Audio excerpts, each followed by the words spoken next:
ಓಂ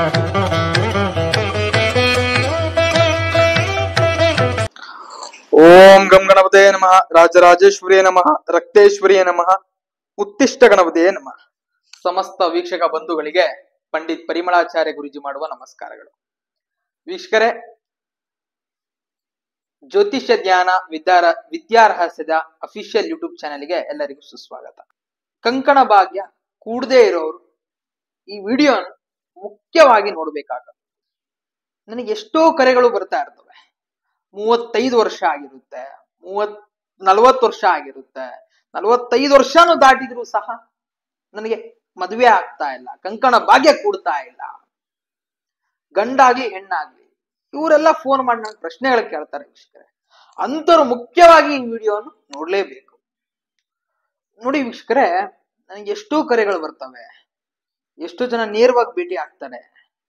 ಅವ್ರು ಹೇಳೋದೊಂದೇ, ನೋಡಿ ಗುರುಗಳೇ, ಎಷ್ಟೋ ದೇವ್ರ ದಿಂಡುಗಳು ಮಾಡಿದೀನಿ ನಾನು, ಎಷ್ಟೆಷ್ಟೋ ದೇವ್ರಿಗೆ ನಮಸ್ಕಾರ ಮಾಡಿದೀನಿ, ಯಾವ್ದಾವ್ದೋ ರಥಗಳು ಮಾಡಿದೀನಿ, ಎಷ್ಟೋ ದೇವ್ರಿಗೆ ಉಪವಾಸ ಮಾಡಿದೀನಿ, ಎಲ್ಲೆಲ್ಲೋ ಪ್ರದರ್ಶನ ಹಾಕಿದೀನಿ, ಇಂಥ ದೇವಸ್ಥಾನಕ್ಕೆ ಹೋಗಿದಿರೋದಂತದಿಲ್ವಾ, ಎಲ್ಲಾ ದೇವಸ್ಥಾನಕ್ಕೂ ಹೋಗಿದ್ದೀನಿ ನಾನು. ಆದ್ರೂ ಸಹ ನನ್ನ ಮಕ್ಕಳಿಗೆ ಮದುವೆ ಸೆಟ್ ಆಗ್ತಾ ಇಲ್ಲ. ನೋಡಿ ವೀಕ್ಷಕರೇ, ಈ ಮದುವೆ ಆಗದಿಲ್ದವ್ರು ಇರುವಂತ ನೋವುಕ್ಕಿಂತ ಅವರನ್ನ ಹೆತ್ತವ್ರಿಗೆ ಇರುತ್ತಲ್ಲ ನೋವು, ಅದು ತುಂಬಾ ಅವ್ರನ್ನ ಗೋಗರಿತಾ ಇರುತ್ತದೆ.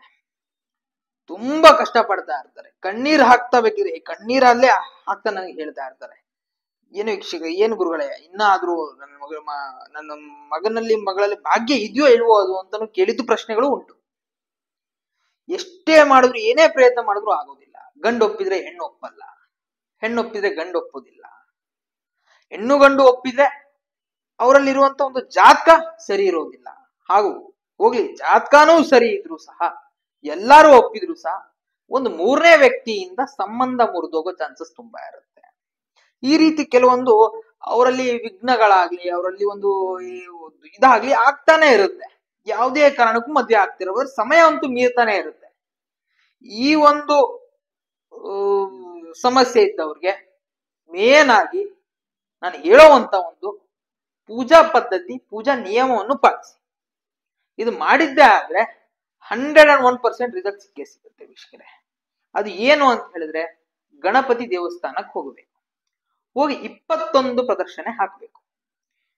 ಗಣಪತಿ ದೇವಸ್ಥಾನಕ್ಕೆ ಹೋಗಿ 21 ಪ್ರದಕ್ಷಿಣೆ ಹಾಕಿ ಅಂತ ಹೇಳ್ತಾ ಇದಾರೆ ಗುರುಗಳು. ಏನ್ ಸಾಮಾನ್ಯ, ಇದು ಒಂದು ಮಾಮೂಲಿ ಗಣಪತಿ ದೇವಸ್ಥಾನಕ್ಕೆ ಹೋಗಿ ಒಂದು 21 ಪ್ರದಕ್ಷಿಣೆ ಹಾಕಿ ಒಂದು ಸಾಮಾನ್ಯ ವಿಚಾರ ಹೇಳ್ತಾ ಇದಾರಲ್ಲ ಇವರು ಅಂತ ಅನ್ಕೊಂಡಿರ್ಬೋದು. ಮೇನ್ ಆಗಿ ನೋಡಿ ವೀಕ್ಷಕರೇ, ಗಣಪತಿ ದೇವಸ್ಥಾನ ಅಂತ ಹೇಳಿದ್ರೆ ಮೇನ್ ಆಗಿ ಗಣಪತಿಯ ದೇವಸ್ಥಾನನೇ ಆಗಿರ್ಬೇಕದು. ಈಗ ಶಿವನ್ ದೇವಸ್ಥಾನ ಇದೆ, ಶಿವನ್ ದೇವಸ್ಥಾನ ಒಂದು ಗಣಪತಿ ಇದೆ, ಅದೊಂದು ಗಣಪತಿ ದೇವಸ್ಥಾನ ಆಗುತ್ತಾ ಗುರುಗಳೇ ಅಂತ ಕೇಳಿದ್ರೆ ನನಗೆ ಮೇನ್ ಆಗಿ ಆತರ ಆಗೋದಿಲ್ಲ. ಮೇನ್ ಆಗಿ ಗಣಪತಿಯಾದಂತಹ ದೇವಸ್ಥಾನನೇ ಇರಬೇಕು, ಪ್ರತ್ಯೇಕವಾಗಿ ಗಣಪತಿ ಅಂತ ಇರುವಂತ ದೇವಸ್ಥಾನನೇ ಇರಬೇಕು. ಆ ಗಣಪತಿ ದೇವಸ್ಥಾನದಲ್ಲಿ ಅರಳಿಕಟ್ಟೆ ಇರಲೇಬೇಕು. ಅಂತದೊಂದು ದೇವಸ್ಥಾನಕ್ಕೆ ಹೋಗ್ಬೇಕು. ಏನು ಅಂತ ಹೇಳಿದ್ರೆ ಮೇನ್ ಆಗಿ ಒಂದು ಗಣಪತಿ ಇರಬೇಕು, ಹಾಗೂ ಅರಳಿಕಟ್ಟೆ ಇರಬೇಕು ಅದೇ ದೇವಸ್ಥಾನದಲ್ಲಿ.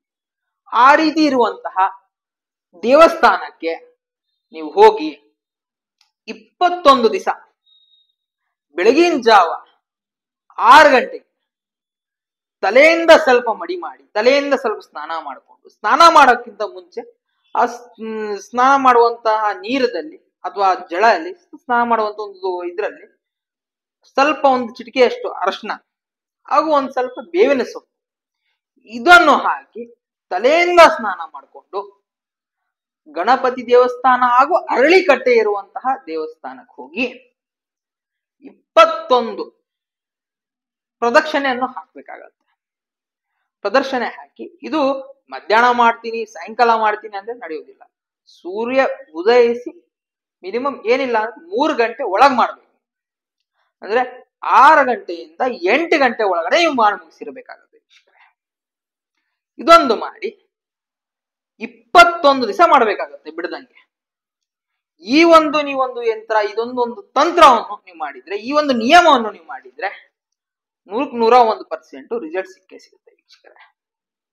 ಇದು ರಿಸಲ್ಟ್ ಸಿಕ್ಕಿದ್ಮೇಲೆ ನನ್ನ ಕಮೆಂಟ್ ಅಲ್ಲಿ ಒಂದು ಥ್ಯಾಂಕ್ಸ್ ಅನ್ನೋದು ಹಾಕಿ ಸಾಕು, ಅಷ್ಟೇ. ನನಗೆ ನಮಸ್ತೆ, ಹರಿ ಓಂ.